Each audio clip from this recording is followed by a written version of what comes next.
क्यों जैसा कि 17 अक्टूबर को जूनियर शिक्षक भर्ती का एग्जाम कंडक्ट करवाया गया था, जिसमें बहुत सारे छात्र छात्राओं ने इसका एग्जाम दिया था। इसमें कुछ मैथ का पोर्शन भी आया था। मैं उस मैथ में आए हुए सभी क्वेश्चनों को आपको करवाऊंगा। मैं मैथ एक्सपर्ट कृष्णकांत सिंह आपको आपके जितने भी ढेर सारे डाउट हैं मैं उन सभी को क्लियर करवाऊंगा। उसमें कुछ एग्जाम आसान उस एग्जाम में कुछ क्वेश्चन आसान थे, कुछ कठिन थे। मैं उन कठिन और आसान सभी क्वेश्चनों को बारी बारी से करवाऊंगा। देखिए आपका क्वेश्चन किस प्रकार से है। जूनियर शिक्षक भर्ती का पेपर में कई चीजें आई थी, जैसे मैथ और साइंस का पोर्शन था, लेकिन मैं आपको केवल मैथ करवाऊंगा क्योंकि मैं केवल मैथ पढ़ाता हूं। देखिए आपका क्वेश्चन क्या था बच्चों। आपके क्वेश्चन में प्रश्न आया था, यदि दो संख्याओं का गुणनफल 32 है, यदि इन संख्याओं का औसत 6 है, तो इन संख्याओं के घनों का योगफल क्या होगा। देखिए क्वेश्चन था, यदि दो संख्याओं का क्वेश्चन आपका पूछा गया था, यदि दो संख्याओं का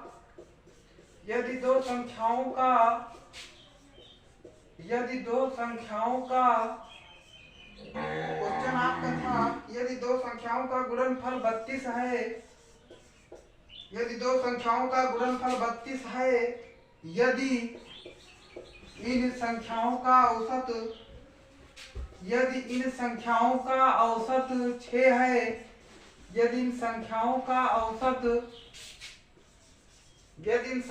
का औसत 6 है, तो इन संख्याओं के घनों का योगफल बताओ। देखिए यदि दो संख्याओं का गुणनफल 32 है, यदि इन संख्याओं का औसत 6 है, यदि इन संख्याओं का औसत 6 है, तो इन संख्याओं के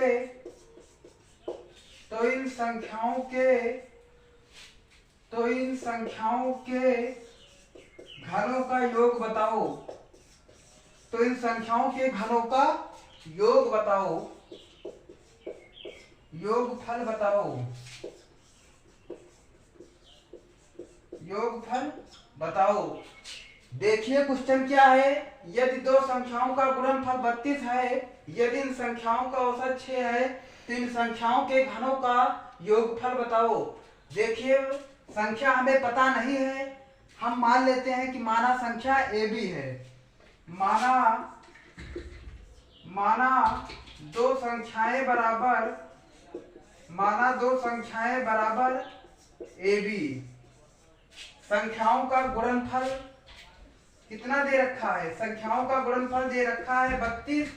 संख्याओं का एवरेज कितना दे रखा है 6। तो इसमें से कौन सा फॉर्मेट लगेगा। इसका फॉर्मेट इस तरह से होगा a+b/2, क्योंकि a और b का एवरेज 6 है, तो यहाँ से a+b की वैल्यू निकल के आएगी 12। हमें किसकी वैल्यू डिफाइन करना है, a³ + b³ की वैल्यू डिफाइन करना है। किसकी वैल्यू डिफाइन करना है, a³ + b³, क्योंकि क्वेश्चन में आपसे पूछा है कि संख्याओं के घनों का योगफल बताओ। तो a³ + b³ का फार्मूला होता है a+b, एक ब्रैकेट में, दूसरे ब्रैकेट में a+b का होल स्क्वायर। देखिए a³ + b³ बराबर होता है +b, एक में, दूसरे ब्रैकेट में a² - ab + b²। ये फार्मूला होता है बच्चों। देखिए a+b एक ब्रैकेट में, दूसरे ब्रैकेट में देखिए a² + b² की वैल्यू हमें नहीं पता है, a+b की वैल्यू पता है, तो a² + b² को लिख सकते हैं a+b का होल स्क्वायर -2ab। तो यहाँ से बन जाएगा a+b का होल स्क्वायर -3ab।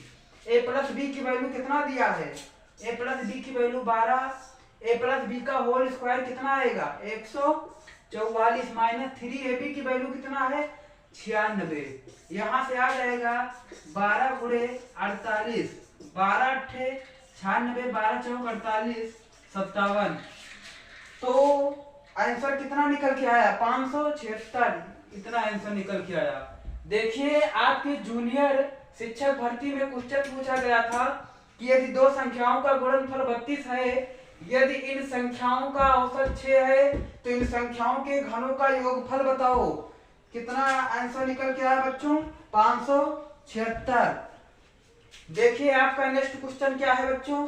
आपका नेक्स्ट क्वेश्चन है जूनियर शिक्षक भर्ती के एग्जाम का नेक्स्ट क्वेश्चन बच्चों ये है, यदि 2 की पावर x बराबर 3 की पावर y, यदि आपका क्वेश्चन है बच्चों, यदि 2 की पावर x बराबर 3 की पावर y बराबर 6 की पावर z, तो 1/x plus 1/y minus 1/z की वैल्यू बताओ।